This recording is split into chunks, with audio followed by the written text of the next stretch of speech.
Hello, everybody, and welcome to our first lecture set, as we're going to call these. This is a collection of materials about scales, chords, and Roman numerals.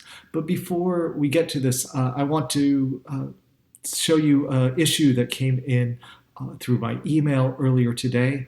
It's a GitHub issue about an underrepresented part of music XML, or a kind of music representation that nobody has figured out how to solve yet. And that sounds like exactly the type of problem that you guys are all the world's greatest people in solving. So this comes from an MIT graduate, Michael Good, who invented Music XML and who I hope we're going to be able to get to zoom in with us in just a little bit. And this has to do with a particular problem that happens in piano pedaling, where sometimes it'll show you put down the pedal for a particular note and then you leave it up and then you put it immediately back down, and then it'll just mark simile, do the same thing from now on. And so there's kind of two questions here. How do we represent that the pedal at this point is just down and it's going to stay that way forever unless we say put it back up, but then we put it back down later? How do we do something similar to the way we have been doing it up until now? Let's start with a pretty easy problem here. Let's take the C major scale.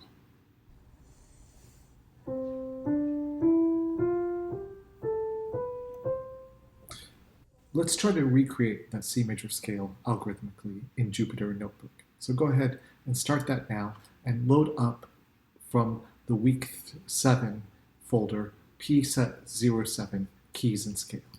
So we're going to be working with scales, more things to do with chords, and Roman numerals today. So we're actually going to go backwards for a little bit. You're not going to be allowed to use the Music 21 chord module to solve the problems for this week, but you can use the pitch and the interval objects, and you can use the note object if it's helpful. I don't think it's going to be, but if you want to, go ahead and import it in here. I'm just going to import the typing for type declarations. And once we have that on, let's look at the first question. This is sort of a warm-up question. It's been a couple weeks since we've been programming, so let's get back into it. We're just going to create a function that creates one octave of major scale. We're going to take as an input music 21 pitch.pitch object, and it's going to output a list of pitch.pitch objects. I've gone ahead and given you pretty acceptable docstring here, and it's going to return a list of, I believe that should be 8 pitches. Those are probably not the right answer. Not many scales like that. And I've gone ahead and give you a test case here. And it's not really working right now, but that's what we're going to be working on. So we want to give it a major scale. We want the pitches to start on the particular octave and go up. Let's see, it's been 7 weeks in this class, so let's see if you can answer this question. Does your professor care or not care if you ask for a G flat major scale and you end up saying, oh, G flat, G sharp as your first 2 notes? Does that matter? Yes, of course it does. So we're going to pay attention to spelling, not Dmitry Tmachko. Spelling does matter. So go ahead and give that a shot. Take some time on that and see if you can get it to work. I forgot to mention while I was doing this that collaboration policies continue. They're actually even a little bit more relaxed.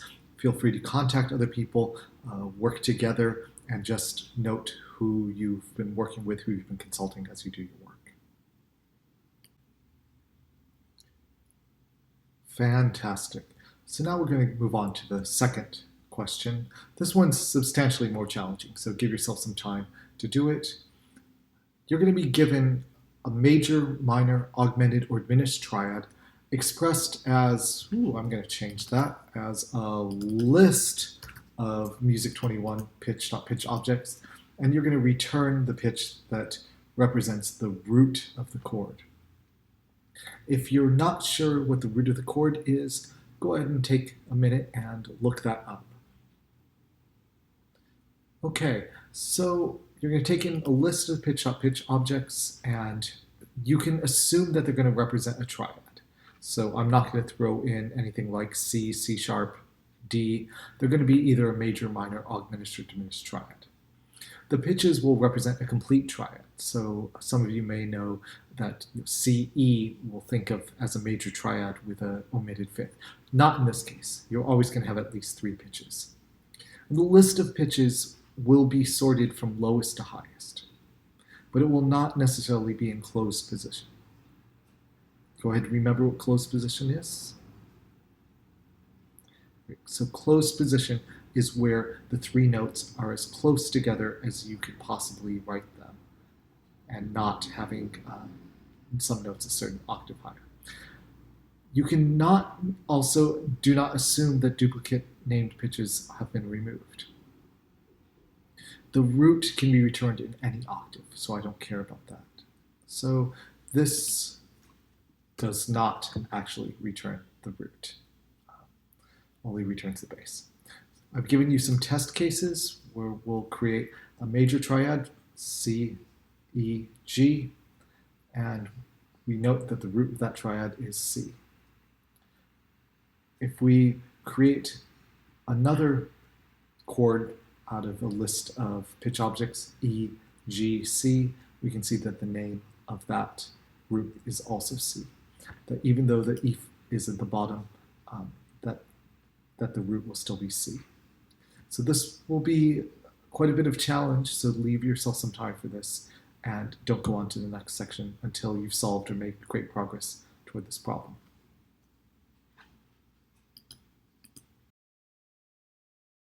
Okay, now we're ready for the hard problem.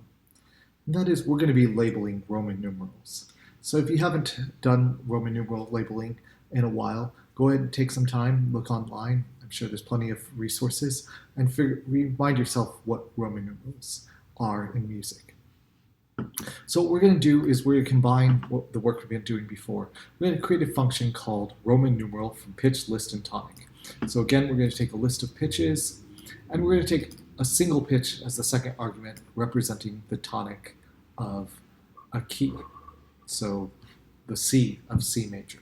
And we're always going to assume that this is a major scale. So we're going to return a string representing a Roman numeral, given a list of pitch objects that represents a triad. Again, major triad, minor triad, diminished.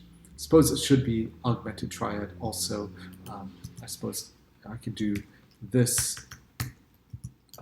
So capital letters indicate major triads, lowercase letters minor triads. A 0 at the end is a diminished triad, and we'll put capital letters and a plus for an augmented triad. You won't see them actually at all if you think about once you see what the rest of the problem is. So then you're going to return root position chords with no number after them, like the capital 1 for the tonic triad. First inversions will have 6, so 1, 6 for the tonic triad in first inversion, and second inversions will have a 6, 4. So 4, 6, 4 for the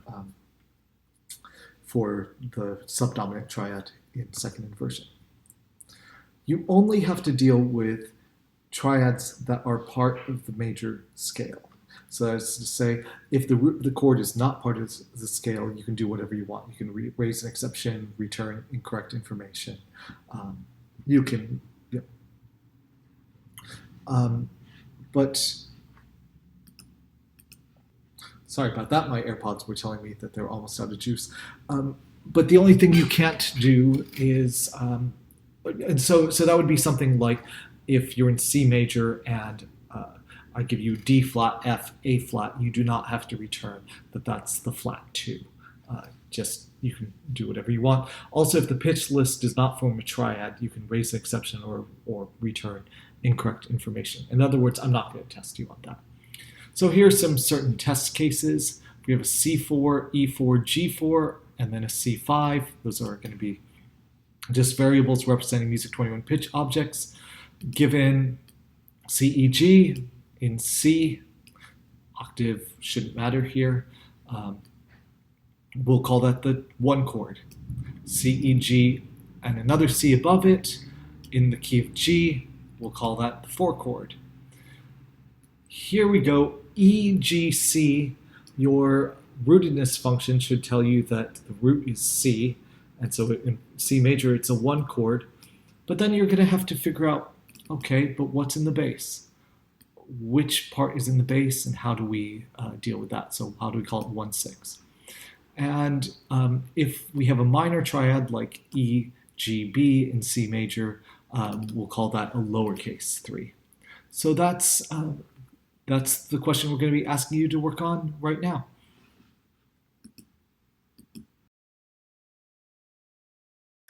Great. So up until now, you've been doing what I've asked you to do. Now it's time to put your imagination on display.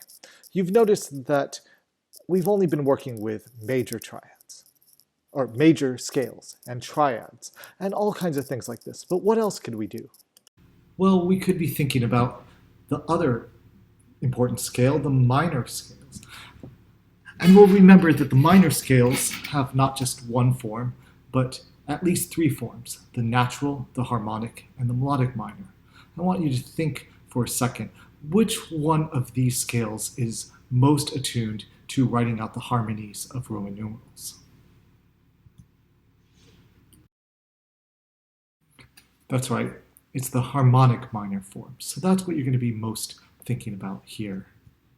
Next, why do we have to restrict ourselves to triads? Why can't we do 7th chords, or 9th chords, or 11th chords, or something else? So we have to think about returning Roman numerals like 5/7, or 7 half diminished 6/5, or 4/4 2. While we're at it, why do we think that all chords have to be part of the scale that's being played? So why can't we return flat 3 in C major for the major triad beginning E flat, G, B flat? For those who have taken 302 or 303 and 304, what about secondary dominants? Or what about thinking about Neapolitan chords or augmented 6th chords? Can you return a French 4/3 chord? And why are we sticking in the realm of music analysts' chords like Roman numerals? Why not think about the chords that people use very often, like jazz and pop chord symbols, where you might have C M for C minor, or C sus4 for the particular sustained chord that appears there. If you know how to use jazz symbols, why not use them? And if you've taken Baroque music or medieval and Renaissance music, you might think about figured bass symbols. So they're a whole new world unto themselves. And this should just be the beginning of what your imagination can make. So for your final part of this assignment, I want you to make an open-ended extension. You're going to write and document, very, very important, document an interesting extension to the problems above according to what you've seen in the video. So go ahead and call your extension whatever you want and test your extension. Show me that you have really seen what your extension is supposed to do and what it can do. When you're going to do all this, don't spend too much time on this, but spend some time, because asking your own questions is a great way to understand what's going to be asked at the end of the semester research project. And that's going to be pretty important. So go ahead and get started on this assignment. It's due next Tuesday before the start of class. On Thursday, we'll reconvene virtually in a Zoom room, and I'll discuss some elements of how can a computer go further than Roman numerals. How can it, instead of being given a key, how can it determine the key for itself? In order to do this, I'm going to ask you to start thinking about how you would do this, or to see how one of the most perceptive thinkers in our field and in the 20th and 21st century thought about this problem. Carol Krumhansel, in her book, The Cognitive Foundations of Musical Pitch. And then after that, we're going to work on a little bit more practical parts. We're going to give you back your Music 21 chord object and introduce the key and Roman numeral objects. I know you wish you could use them for this problem, but alas, not yet. And we'll be able to open up and speed along practical research problems by doing this. After class, I'll be available for office hours. I'll make that the new time. For 30 minutes after class, I'll hang out in the Zoom room and we can just keep talking. After that, just drop me a note privately in the chat or via mail if you'd like to meet privately, and we can reserve times for that. Again, I'm really looking forward to seeing everybody on Thursday and hope that you have a great week.